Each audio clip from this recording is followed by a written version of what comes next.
Imagine um estúdio de games que revolucionou a indústria, criou uma mecânica inovadora que mudaria a forma como os NPCs iriam interagir com o seu personagem, com o protagonista do seu jogo, mas que anos depois foi engolida por essa mesma mecânica, não dentro de nenhum jogo, mas no mundo dos negócios. Isso parece até roteiro de filme ou mesmo um roteiro de jogo, não é verdade? Mas foi exatamente isso que aconteceu com a Monolith Productions, que foi o estúdio responsável pelo inovador Middle-earth: Shadow of Mordor, ou em português Terra-média: Sombras de Mordor, um jogo baseado ali na mitologia de Senhor dos Anéis, que na época ninguém tava dando muita coisa, a galera achava que ia ser mais meio que um clone ali de Assassin's Creed com skin de Senhor dos Anéis, mas acabou surpreendendo bastante e foi bastante aclamado, tanto por público quanto pela crítica, principalmente por conta da inovação do seu sistema Nemesis. E recentemente essa mesma empresa estava desenvolvendo um jogo que estava sendo bastante aguardado, o jogo da Mulher Maravilha. Mas de repente o jogo foi cancelado e a Monolith foi fechada, de uma hora para outra assim. Mas cara,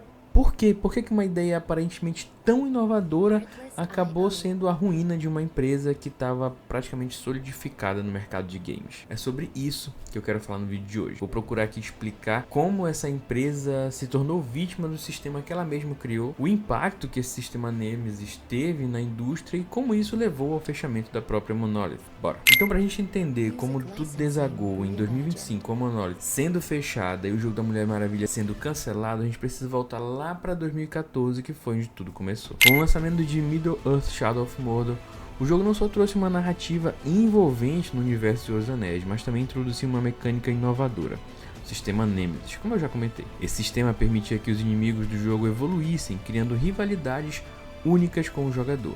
Se você perdia para um orc, por exemplo, ele subia de rank e ganhava novos equipamentos. Se ele escapasse, ele procurava se vingar e criava ali uma rivalidade para batalhas futuras. Era uma experiência personalizada que deixou a comunidade de jogadores muito surpresa, porque praticamente cada jogador tinha uma experiência única graças a esse sistema Nemesis. Não que o gameplay fosse mudar completamente, mas criava ali uma diferença muito sensível para cada tipo de jogador. O sucesso foi tão grande que em 2017 a Monolith lançou Shadow of War, expandindo ainda mais o sistema Nemesis. O jogo vendeu milhões de cópias e consolidou a Monolith como uma das estrelas da Warner Bros. Games. Mas Ramon, se o sistema Nemesis era tão bom assim, como é que ele se tornou uma armadilha para a própria empresa e por que ninguém copiou esse sistema, né? Geralmente quando alguém lança uma feature dessa, né, um recurso desse tão inovador assim, as outras empresas de games caem em cima matando, alterando, copiando, enfim, por que ninguém fez isso? Bom, é aqui que a gente chega na segunda parte dessa história, que é justamente a patente do sistema Nemesis. Em fevereiro de 2021, a Warner Bros. Games, dona da Monolith, conseguiu oficializar a patente do sistema Nemesis. Isso significa que nenhuma outra empresa poderia usar essa mecânica sem permissão ou mesmo pagamento de royalties. A ideia parecia lógica e até muito esperta. Proteger um sistema inovador e garantir que apenas os jogos da Warner pudessem usá-lo ou que, se alguém fosse usar, isso gerasse algum tipo de lucro para a Warner. Mas na prática a patente se tornou uma prisão para a própria Monolith. Primeiro porque nenhuma outra empresa estava disposta a pagar para usar o sistema Nemesis, tornando ele praticamente esquecido no mercado. Segundo porque a Monolith ficou presa a ele, sendo obrigada a implementá-lo em seus projetos futuros, mesmo quando não fazia um aparente sentido. Isso nos leva finalmente ao jogo da Mulher Maravilha. Segundo reportagens do jornalista Jason Schreier da Bloomberg, o desenvolvimento do jogo foi marcado por uma série de desafios. Schreier revelou que a equipe da Monolith enfrentou dificuldades técnicas para adaptar o sistema Nemesis a um universo tão diferente quanto o da Mulher Maravilha. Enquanto Shadow of Mordor os inimigos eram orcs, aqui seriam humanos e criaturas mitológicas, o que exigia uma reestruturação completa da mecânica. Além disso, a pressão para inovar dentro de uma fórmula já consolidada criou um ambiente de desenvolvimento do jogo caótico e muito desgastante. Mas o problema não era só técnico.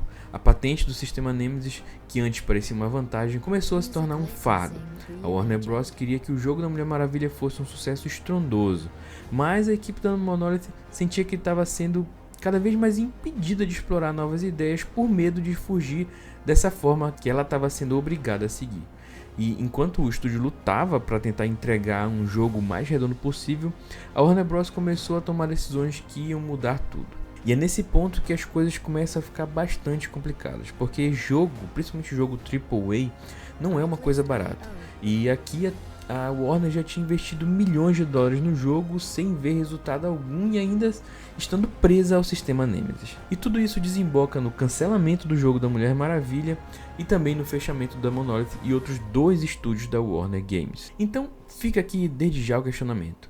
Como é que um sistema feito para criar rivalidade entre inimigos poderia ser usado em um jogo solo da Mulher Maravilha? Ela teria que enfrentar um exército de vilões que lembrariam dela? O sistema fazia sentido dentro da mitologia da personagem? Eu não sou o maior especialista em Mulher Maravilha, mas eu admito que com o pouco conhecimento que eu tenho de quadrinhos, eu acho que esse seria um sistema muito difícil para adaptar para um jogo de uma super-heroína, para um jogo de uma personagem dessa essência, assim, eu acho que ficaria bem complicado. Eu até comentei com alguns amigos algum tempo atrás que esse sistema Nemesis ia ficar muito bem adaptado para jogos como Mafia, por exemplo, em que você tem gangues e aí tem gangues rivais e aí você tem pessoas marcadas ali, né, rostos marcados de procurados, né, ou mesmo em jogos que se pareceriam com GTA, em que você tem ali um policial perseguindo, né, uma gangue de criminosos ou algo assim.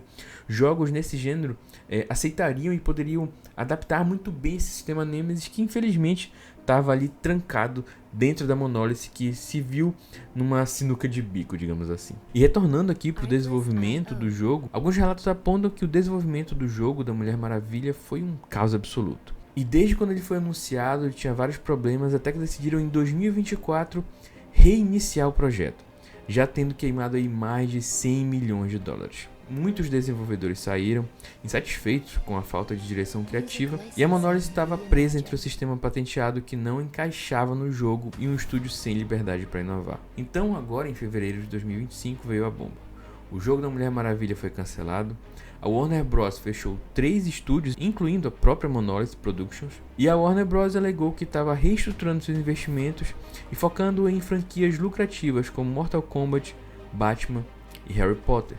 Alegou ainda que, como não existia perspectiva muito grande de lucros e que o jogo da Mulher Maravilha já tinha gastado muito dinheiro, manter o projeto e levar ele para frente se tornou um risco muito alto.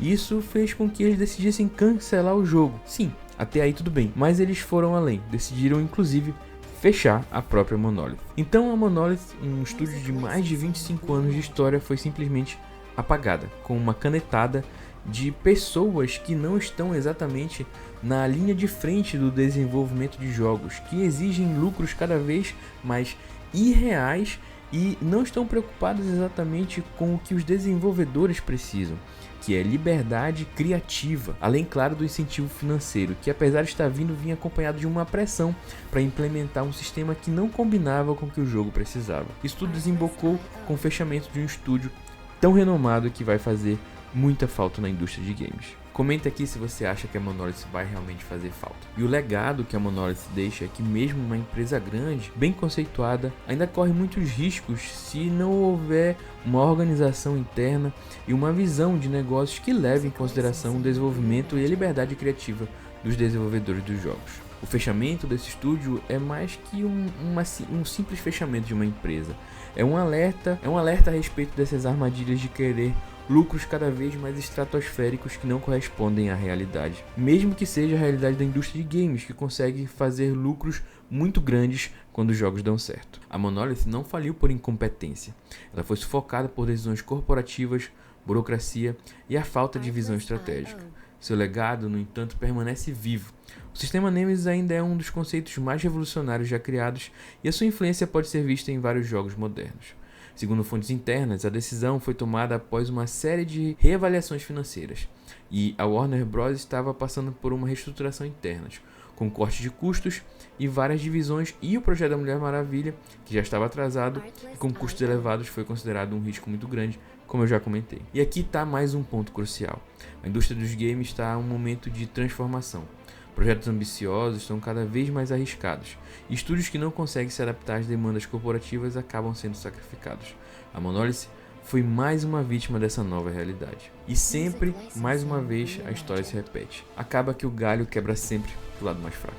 Então, se você gostou desse vídeo aqui um pouco mais analítico, que foi buscar informações, considere assistir esse vídeo aqui que eu faço uma análise do jogo que mudou a história da Sony sem mesmo ser um exclusivo da própria empresa. Grande abraço, até o próximo vídeo.